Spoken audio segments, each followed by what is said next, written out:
roughly 100 BC, a nation that had yet carved its name into the heart of the Mediterranean had birthed one of the world's most historical generals and leaders, their name, Julius. Defeating opponents on the battle and political fields, Julius rose to dictatorship around 49 BC, before swiftly being assassinated in 44 BC by his right-hand man, Quintus Servilius Caepio Brutus, and his political contemporaries, leading to a legacy now known as one of the many great rules in human history. So let's recreate the character to be a leader of a biker gang whose double F cups just flop around in the wind as she stands at 7'6", weighing in at 200 pounds lean, the leader of the Sons of Caledon, Caesar King.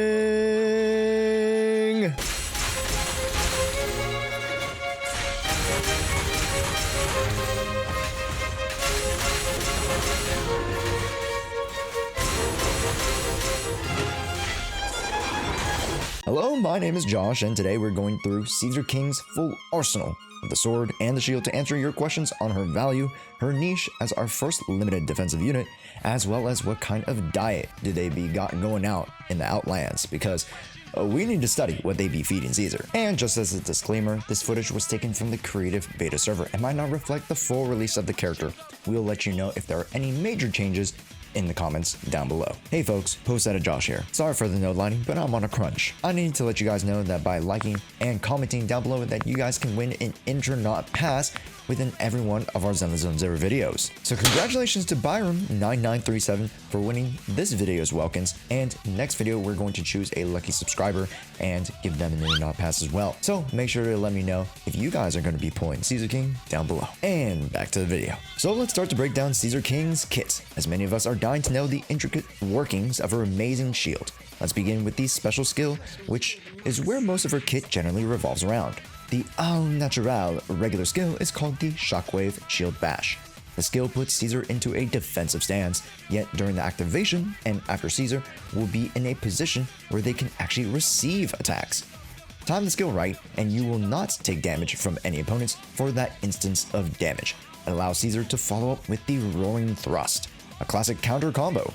Essentially, you'll be using the skill twice in hand in order to activate what is known as Retaliation, a status that will be circulating throughout this whole guide. So how we did with the regular skill, so too can we perform the same combo with the EX special, which is called the Parry Counter, into the overpowered Shield Bash. Don't worry, as the follow-up attack will not consume more special points, but these two are more of a follow-up to our initial blocking skill. And I must note that if you do not time the skill properly, don't worry, as you can actually hold onto the skill and stay within a turtle defensive stance in which you'll be able to absorb 40% of incoming damage, which from there you can still get your follow-up Roaring Thrust or overpowered Shield Bash. Next, let's work in the core passive, as when you trigger the EX special Parry Counter, your chain attack or trigger a defensive assist into Shield Bash, which, yes, you can trigger the retaliation follow-up Shield Bash through a defensive assist. You can then grant your team one of the most luxurious buffs the game has to offer, the Aegis Shield. Yup, this shield is tanky and one of the most honestly unnecessary large shields in the game. This shield scales off of base impact and at tops can give you naturally just clipping an over 3000 HP shield. And of course, that's only where we're starting at. Then with the shield active, your team just casually gets a 1000 attack buff. I'm sorry, what did you say? A 1000 attack buff to your team? Yes, Josh, this buff will last as long as the Aegis Shield is active on your team. Yet the only character who can benefit is the active character. Still, this buff is so strong, and we haven't even gotten to the best parts of the Aegis Shield, because within the text, I found something so juicy good, I'm even surprised that they added this to the shield's already great repertoire of effects. When the shield is active, you basically have an almost 100% resistance to interruption, and no amount of damage poured onto the character can exceed the amount of the shield. So to give you the biggest extreme, let's say you have one shield point left and your opponent hits you with, let's say 1 billion damage. Well, Sonny, you would literally take no damage past that hit, as the instance of damage is absorbed by the shield as the last registered attack and will not allow it to damage your character. Well, until another attack comes followed after, by which you can literally just defensive assist into the retaliation skill and get back the shield again. And just to gloss over the rest of Caesar King's kit, her dodge mechanics are not too special, nor is her ultimate. We did briefly talk about the assists, and this is where Caesar King really comes to shine. Positioning her right behind your follow-up DPS characters and in between your support is going to be the best case scenario, as when you wrap up your damage rotation with whichever DPS option you have, you can immediately go straight back into buffing and rotating back into high gear, as Caesar only requires retaliation to get most of her buffs and shields up. And this does not include her special additional ability, the Battle Spirit, which in conjunction with the big shield and 1000 attack buff, if you have another character who can defensive assist or is from the Sons of Caledon faction, you can create a melee ranged debuff to increase damage against opponents in a 7-meter radius by 25% for 30 seconds. Dang, no wonder Brutus was able to deal so much damage because he was still on Caesar's team at the time. Well, anyways, yes, you can activate Battle Spirit through assisting, perfect blocking, and retaliation. But there's one more skill I didn't mention, the Dead End. Initially, I had thought of the skill all wrong. It consumes 1 assist point to deal an AoE slash, and that's all I thought of my first impression. Yet I neglected to read, cause who does that? And now have found out that the skill can draw in opponents and has the ability to proc the Battle Spirit, which means you don't always have to begin your stun burst rotations with a defensive block, and can just dead end into your follow-up damage. Amazing! TLDR, use skills to block attack and get shield at beginning of rotation. Then use retaliation or dead end to continue the Battle Spirit, and refresh the Aegis as needed, while also rotating around your supports and follow-up damage, with huge buffs and no regard for enemy attacks. Unlike how Julius had to regard Brutus attacks, am I right, Josh? Oh, come on, man, that's too soon. Let's promptly move over to the build section, which is incredibly easy, yet is going to be a tough news to break, especially for F2P purists, because there is one looming factor of Caesar that is going to break your hearts. Let's first start off with Caesar's signature, the Tusks of Fury. Fury. Man, who's proofreading the script? Come on, guys. People are really gonna think I'd be liking Theron rats with the fat eye. We weren't rolling when I said that, right? So the Tusks of Fury is an impact-based option for Caesar, which is great, yet it doesn't add to the base impact of the Aegis shield. So why is the weapon so valuable? I thought you said this weapon was the shit. But it ain't even looking like the fart. Well, Josh, let's look at the passive effect. The Invincible Roar. This monstrosity provides 30% increased shield potential, 18% increased party-wide damage, and 12% increased days. The latter two buffs lasting for 20 seconds after a perfect dodge or interrupt dodge by any member. So this is where the value lies. And not only does this increase days and impact percentage from the substats, all factoring into Caesar King's absolutely busted days multipliers, this makes Caesar King an almost pseudo-burst stun option. Again, we can't gas her up that much as her stuns come conditionally, versus just being able to activate them like Lycon or Kaleda. But the King has heavy attacks, and this shows with her animations and how well she's able to build up the days with this option. The second best we have right now comes in the form of an A tier called the Original Transformer, granting 16% impact increase for 12 seconds. And here's where it gets weird, like really weird, folks. See, since impact is one of Caesar's best attributes, yes, you can add damage to the skill and follow-up, but investing into the impact is going to be the best option. With the other W engines, they all play into reducing damage, increasing energy regen, buffing stats like defense or some attack, but none of them really play into Caesar's strengths as a buffer and stunner.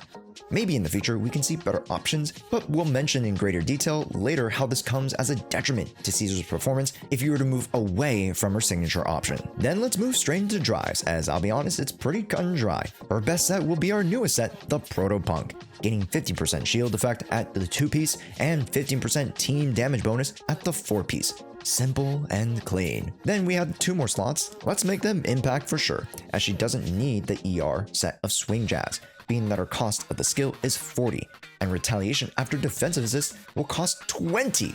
She is really efficient, folks. Then to the main and substats. Slot 6 is impact. Slot 5 can be physical or attack. Really doesn't matter too much, as again, her damage isn't the focal point. And for the 4th slot, you can take in crit rate, most likely unless you have some godly crit rate substat rolls throughout the build, which could allow for a crit damage main. but that's for higher end build investments. There is literally no need to go defensive with her, as the shield more than makes up for the girth that you'll need to take on the biggest bads of ZZZ. Also, if you did enjoy these graphics, I highly suggest you check out our community Discord. That's where we have a plethora of general education to farming and building guides for your character, Neato. Make sure to join the Joshua Tree with the link down below. And finally, let's get crack-a-lackin' with our combat scenarios. To be honest, the biggest aspect when it comes to using the King of Physical is team placement and knowledge of your rotations. Caesar King is extremely, almost too easy to F up, and in order to take any form of damage once, you have to have the shield expire. And well, I'll just let this clip show for the visual learners.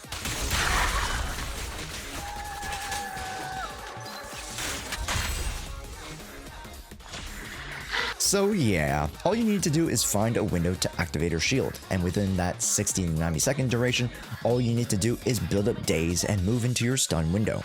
Make sure that the battle spear buff is up, either by using your charge attack dead end or by your other means. Then, with your Radiant Aegis shield up, it's time to rotate into your follow-up damage. Now fortunately, this segment is actually easy to break down because Caesar is a multifaceted support unit. And with that comes a ton of flexibility with team options, just like how Julius Caesar had so many political cabinet members all ready to stab him in the back. Well, hopefully Jane or Ellen Jo aren't ready to use their pointy weaponry against their own, because most of our best follow-up damage options will benefit from Caesar's buffs. The 1000 attack bonus and 25% damage increase are almost universal, so from the top of Juyen, Jane Doe, and Ellen Jo, all three will excel with the backing of the leader of the Sons of Caledon. And as we make it drop, since most if not all the DPS category characters gain from Caesar, she becomes the most flexible luxury buffer we have access to. Then comes supports, and here's the kicker. Let's say you have a DPS, or more specifically anomaly unit, who isn't defensive assisting, and instead dodge assists. Well, don't worry. That's why we have a team of 3, and that third teammate will most likely either be a support or stunner, probably will allow Caesar to activate the battle spirit. She's just so versatile in team comp, it just gets me all giddy inside. We could offer so many team suggestions, such as Jane Doe, Seth Caesar, Jane Doe, Caesar Lucy, Juyen, Caesar Lucy or Nicole, Ellen Jo with Caesar, and Sukaku or Lycon. Just remember, if your team does not involve Seth, preferably place her right behind your follow-up DPS, so that when finishing your attacks and or being attacked, you can prime your team for a defensive assist moving into Caesar King's retaliation. And here's the part many of y'all have been waiting for: values and caveats. Because who doesn't like a nice plate of ifs and buts? With Caesar, there's one major investment breakpoint that I'm seeing right now, and it's somewhat mimicking the Arena M1 conversation. Yes, Caesar is still very much usable, but she would really like her weapon. The amount of extra days and impact percentage you're gaining is just so good. It can basically substitute for a stun character outright. Now, this is an argument mainly for mid to slightly high-end content. Top-end game content, like Nineveh, you'll still be wanting to actually bring a Qingyi or Lycon on board, simply because the consistency of Caesar's Days Affliction is not one you can always be building up towards. So here's the fork in the road. Do you invest higher and get the weapon, allowing for some team comps without a dedicated stunner? Or do you forgo the weapon, stick to F2P and just rely on her as a buffer? Because as a buffer alone, yes, she is accessible, but if you already have Lucy or Sukaku built, there really isn't a need for her on your squad. Personally, this is a much bigger decision than choosing Bernice and her investment options, as Bernice out the box is looking to be very solid, not needing M1, and also the Anomaly class just has overall great W engine options, unlike the ruler of the defensive class, who's literally just got crumbs. So with this information, I suggest going for weapon personally, but I can understand from a budget perspective not. Then by which most likely you'll always be wanting a stun character on your squad, because without them, your utilization of Caesar will go up, and thus your damage of your overall team DPS will plummet substantially. As I've calculated, almost 10 to 25, even 30+% clear time drops without having the weapon or dedicated stunner, which is quite jarring knowing that with higher difficulty content, it's all about the times. Yet with this huge decision, Caesar still brings to us an F2P buffer and shielder that is unparalleled, only being rivaled by another Geo Archon in another Hoyoverse. Go grab Caesar King if you're wanting an out-the-box great buffer and luxury unit who can supply your team with great bonuses and amazing efficiency, as she comes to us as one of the most flexible units in the game. And that will about wrap up Caesar King's guide. Hopefully not too painful. Well, it's definitely not as painful as the backshots Brutus gave Julius. And thank you so much for watching. If you enjoyed the video, please like the video now. Yes, click on that big thumbs up button and comment below if you're pulling for a great king for a chance at a little Internet pass. Go now. I appreciate y'all's support on these types of videos, and thank you so much to the YouTube members. My name is Josh, and click on this next video because YouTube thinks you'll like it. Subscribe! And we'll see you in the next one.